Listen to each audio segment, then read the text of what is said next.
Hi guys, welcome back to another video. Thank you so much for tuning into this one. This one is a pretty hard hitting topic but very important and something that we definitely need to talk about, and as you probably guessed from the title, talking about mental health. So if you didn't know already, May is Mental Health Awareness Month, and we all have mental health, so it's very important that we protect it. So the Oxford definition of mental health is a person's condition with regards to their psychological and emotional well-being.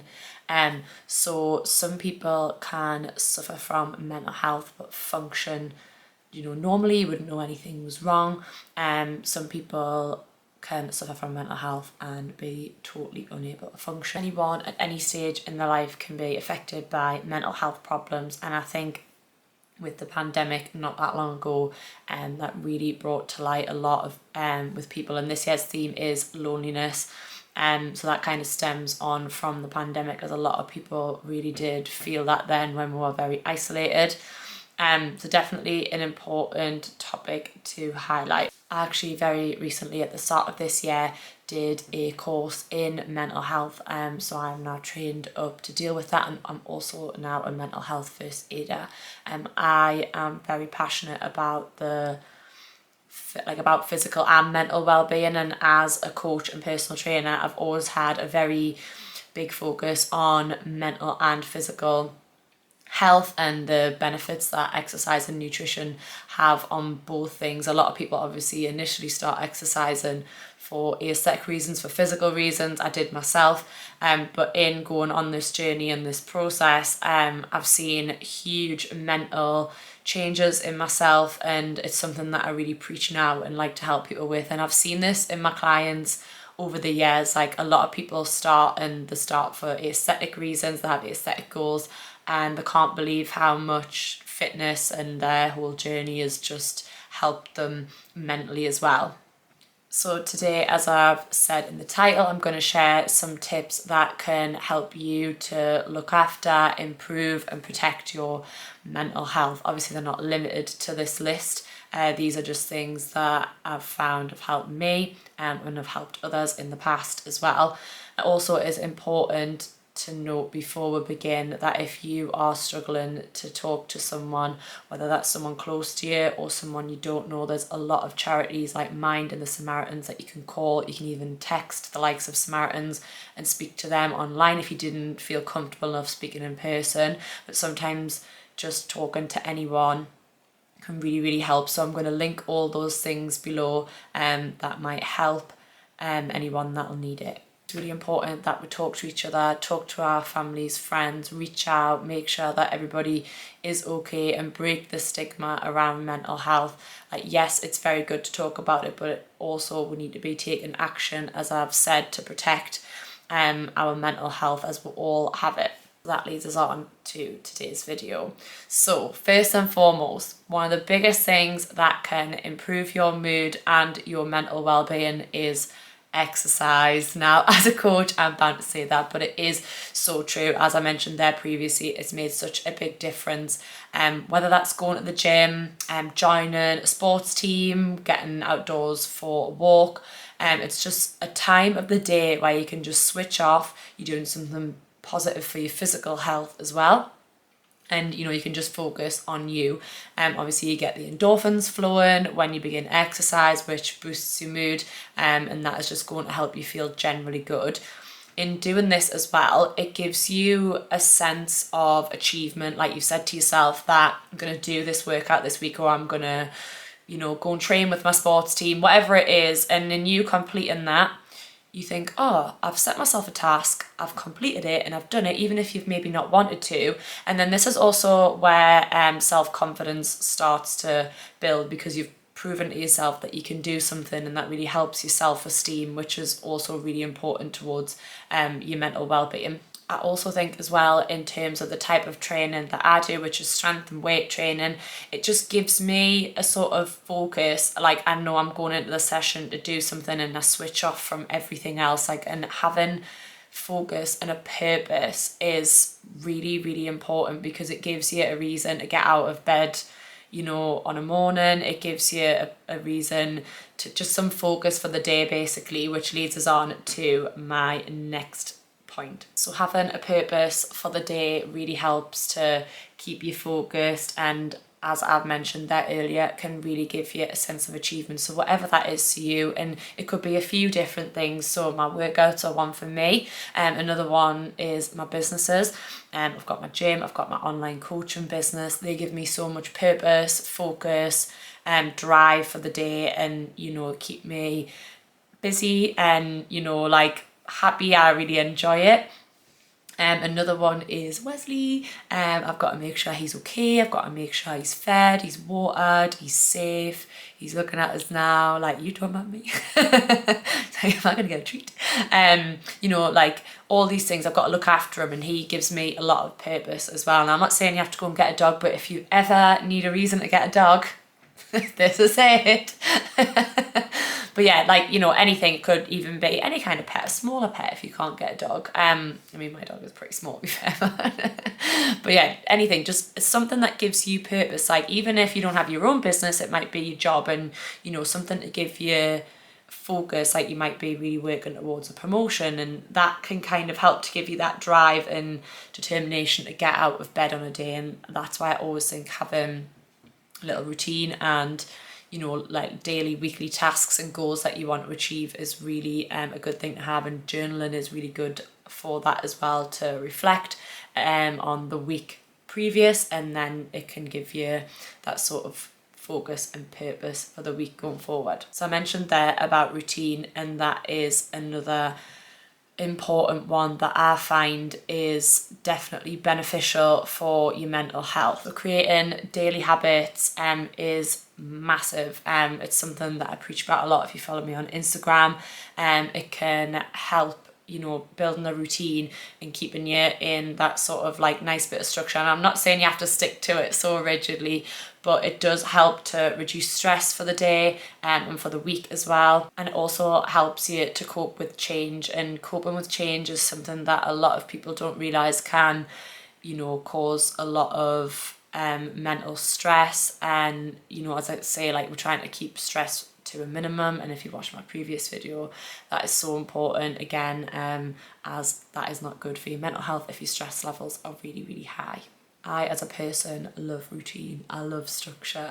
Like, you know, as long as I've got a little bit of a plan of action going forward, like that's why I really like journaling, like plan for the week, plan for the day, have my little routines for each day. Like my days can be fairly different, but I have my routines for each day, if that makes sense. I have some things that are very consistent across the week, but they're my kind of little routine. A weekend's a little bit different, obviously, because it differs a bit, and that's fine. Like I kind of know that in my head, that's my routine in my head, is that it's not as structured, and that's fine. But it really does help you just to give you, again, it gives you that purpose, it gives you that focus each day, like you know what you're doing, and, you know, it helps you, as I say, to handle anything that life may throw you away, which is going to happen, because that's just life, isn't it? So my next point, following on from keeping stress to a minimum, is meditation. Now this is a one that a lot of people are very much a bit like, oh, I can't do it, or it's not for me, or something like that. And I have to say, having been meditating pretty consistently for over a year now,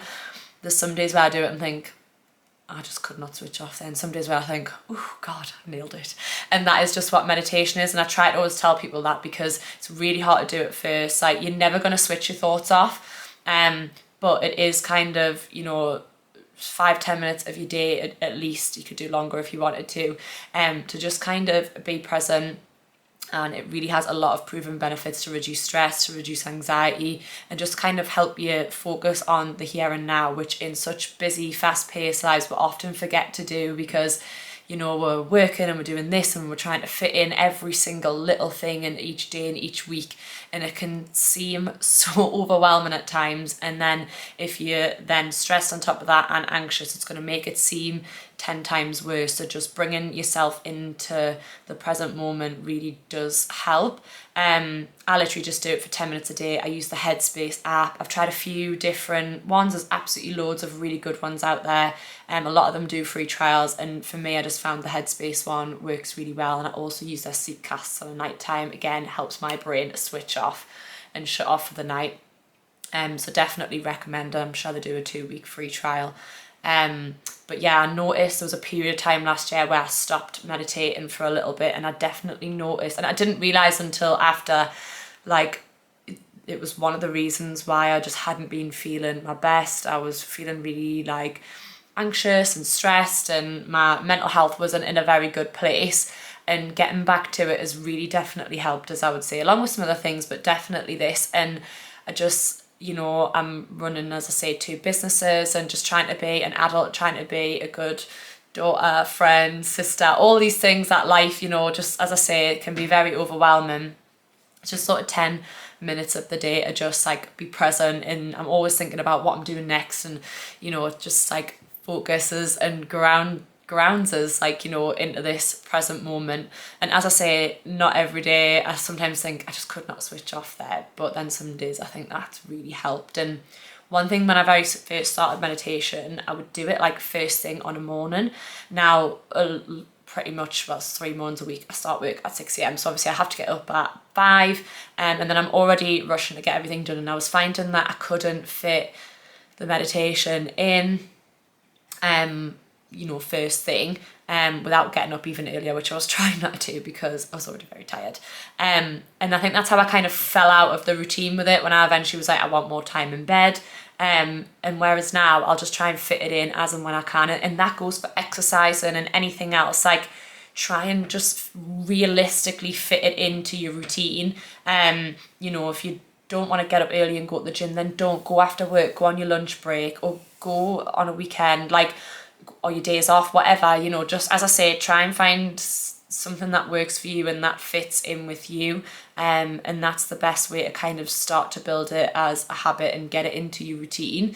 And all of these things are essentially going back to fitting things into your routine and giving you, creating healthy habits and giving you that sort of sense of purpose and focus. Another tip that I really recommend, and is possibly overlooked, and you know, kind of going back to the pandemic, might put people off doing, but spending time alone. And some people might have actually found benefits from this in the pandemic, and I definitely did.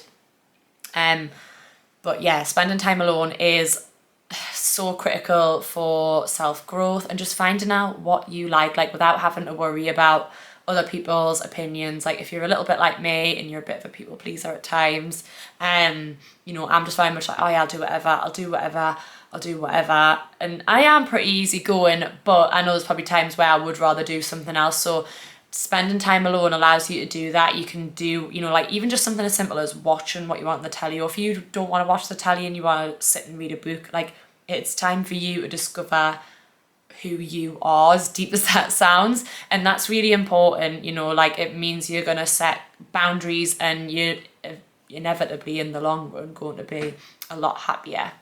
Also, just finding out who you are as a person can really boost your confidence and your self-esteem. Like, knowing who you are, knowing what you like, and being happy and okay with that is so important. And as I say, you know, it's going to really help to just build that confidence in who you are and being more comfortable with yourself, and then that will then translate when you are around others. And it's okay if you still, obviously when you're with other people, there's got to be times when there's got to be compromise, but that's totally normal. But it's still good to know like who you are and what you like as a person. And one final tip is cooking and making yourself nice meals. Now again, this sounds just like it's coming from a personal trainer, but it's so important to realize what food does to your body.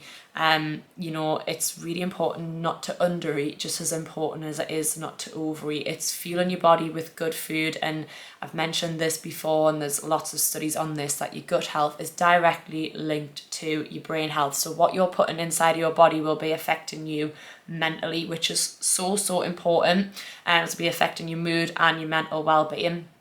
You know, even just making yourself sort of 3 meals a day, like 3 substantial square meals. Square meals is what they would call them. Just like giving yourself enough fuel to get through the day. It gives you energy. When you are under eating, you'll have hardly any energy. You'll feel really irritable. You know, you're not giving your body enough to just do your daily day-to-day tasks. And similar, when you overeat, that can make you feel really lethargic. It can also, bring on a lot of negative self-talk because you're annoyed at yourself for overeating. Just like, I'm not saying you have to have a specific goal in mind to lose weight or to gain weight or whatever, but just giving your body enough, like, substantial amount of food so that you can do your day-to-day tasks and actually feel good about yourself. And I can't stress enough how much that will just change your whole day-to-day, week-to-week. You'll feel so much better for it. And I know that from my experience working with clients in the past, a lot of people are under eating and don't even realise, and they just can't believe how many calories they can eat because of this diet culture that we've been brought up with, that they're just in shock at how much, like, more energy they've got, how much better they feel, just from actually eating way more than what they ever thought they could. So I would definitely, get in touch with a coach, whether that's me or any other coach. I'm not saying it has to be me, but just to get in touch with someone who can really help you with that if you need it. Or just start cooking yourself some meals. Like, think about having things like from scratch, like adding in lots of fruit and vegetables, lots of whole grains, a protein source, just sturdy, good meals that are going to fill you up and make you feel really good. Hopefully you find these tips helpful. You don't have to do them all in one go. You could just try implementing one week and then add in either each week or every fortnight or every month, or until you just feel comfortable with the one that you started with. Hopefully you found this video helpful. I'm sorry if it's been a little bit waffly. I feel a bit like it has. But I just feel like this is such an important topic and I don't want to absolutely F it up. I want to make sure that I'm helping, and I'm definitely going to do more videos like this. Please let us know if you found it helpful. Like, I do lots of posts like this on Instagram as well, which I've linked below if you want to give us a follow if you don't already. But yeah, I'm definitely going to do more like this. It's just a very important topic, and a lot more people are talking about it now, but it's still very important that we keep talking about it and keep helping each other and sharing and being there for each other, and just making sure that in a crazy world that we live in, I'll say, that we really do, like, look after, you've got to look after number one, basically. You can't pour from an empty cup.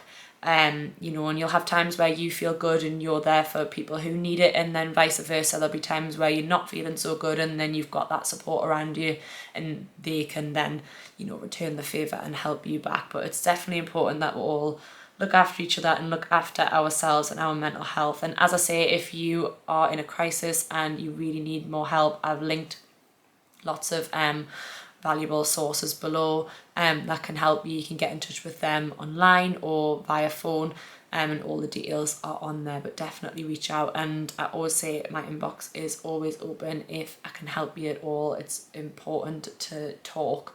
But yeah, let me know if you found this one helpful. I really hope that you have, and I will see you on the next one.